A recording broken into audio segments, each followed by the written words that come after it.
जय माता दी दोस्तों, जय श्री हरि। स्वागत है आपका हमारे YouTube चैनल अभव्या वर्ल्ड में। दोस्तों, माघ मास भगवान विष्णु का महीना माना जाता है और एकादशी की तिथि विश्वदेवा की तिथि होती है।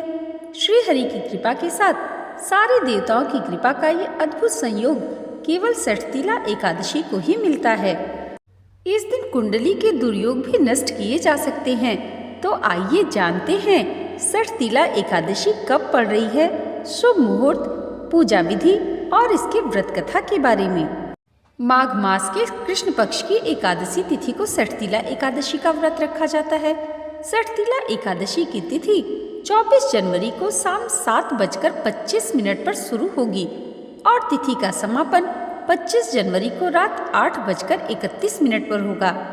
ऐसे में उदया तिथि को ध्यान में रखते हुए षठतिला एकादशी का व्रत 25 जनवरी दिन शनिवार को रखा जाएगा। षठतिला एकादशी का पारण 26 जनवरी को सुबह 7:12 से लेकर 9:21 तक होगा। दोस्तों, आइए अब जानते हैं एकादशी व्रत की विधि। एकादशी व्रत की विधि दशमी की रात्रि से ही शुरू हो जाती है। मान्यता है कि इन विधियों का पूरा श्रद्धा से पालन करने से व्यक्ति के जीवन में सुख समृद्धि आती है। तो आइए जानते हैं षठतिला एकादशी के दिन किन किन विधियों का पालन करना चाहिए। दशमी तिथि के सूर्यास्त के बाद व्रती को भोजन नहीं करना चाहिए। नारद पुराण के अनुसार इस दिन व्रती को सुबह जल्दी उठकर अपने दैनिक कार्यों से निवृत्त होकर तिल युक्त जल से स्नान करना चाहिए। स्नान करने के बाद भगवान विष्णु का ध्यान करें और व्रत का संकल्प लें। अपने मंदिर में भगवान श्री हरि विष्णु की मूर्ति या चित्र स्थापित करें। मूर्ति और उसके आसपास तिल और गंगा जल छिड़ककर मूर्ति या चित्र को पंचामृत से स्नान कराएं, जिसमें तिल अवश्य शामिल होना चाहिए। घट स्थापना के बाद घी का दीपक जलाएं, धूप बत्ती जलाएं और भगवान को तिल के साथ फूल और मिठाई अर्पित करें। विष्णु सहस्त्र नाम का जाप करें और पूजा करें। घर के मंदिर में भगवान श्री हरि विष्णु की मूर्ति के सामने भगवान विष्णु की आरती का पाठ करें। इस शुभ दिन पर तिल का दान करना सबसे महत्वपूर्ण अनुष्ठानों में से एक माना जाता है, क्योंकि ऐसा माना जाता है कि आप जितने तिल दान करते हैं उतने ही दिनों तक स्वर्ग में रहते हैं। दोस्तों, आइए भगवान श्री हरि का ध्यान करते हुए सुनते हैं षठतिला एकादशी की व्रत कथा। एक समय की बात है, एक ब्राह्मण की स्त्री अपने पति के मृत्यु के उपरांत अपना सारा समय भगवान विष्णु की आराधना में लगा रही थी। एक बार उसने पूरे महीने भगवान विष्णु की उपासना की, परंतु दान पूरे न करने से उसका सारा पुण्य अधूरा ही रह गया। ऐसा देख लक्ष्मीपति भगवान विष्णु स्वयं उसकी कुटिया में एक भिक्षुक का वेश धारण कर पहुँचे और उन्होंने स्त्री से भिक्षा मांगी।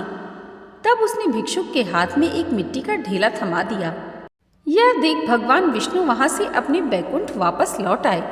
कुछ समय बाद उस स्त्री की मृत्यु हो गई और वह लोक पहुंची तो अपनी कुटिया खाली देख घबराकर भगवान विष्णु के पास पहुंची और कहने लगी, हे प्रभु, मैंने पूरा जीवन आपकी पूजा उपासना की, फिर भी मुझे खाली कुटिया क्यों मिली?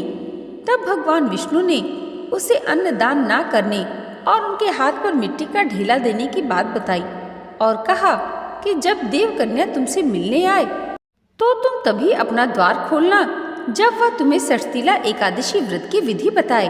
भगवान विष्णु के बताए अनुसार स्त्री ने ऐसा ही किया। जब देव कन्या उससे मिलने आई तो उसने उनसे षठतिला एकादशी के व्रत के बारे में जानकारी मांगी और फिर पूरे विधि विधान के साथ षठतिला एकादशी का व्रत किया, जिसके प्रभाव से उसकी कुटिया में अन्न भर गया। इसलिए ऐसी मान्यता है कि जो भी व्यक्ति षठतिला एकादशी का व्रत कर तिल और अन्न दान करता है उसे वैभव और मुक्ति की प्राप्ति होती है।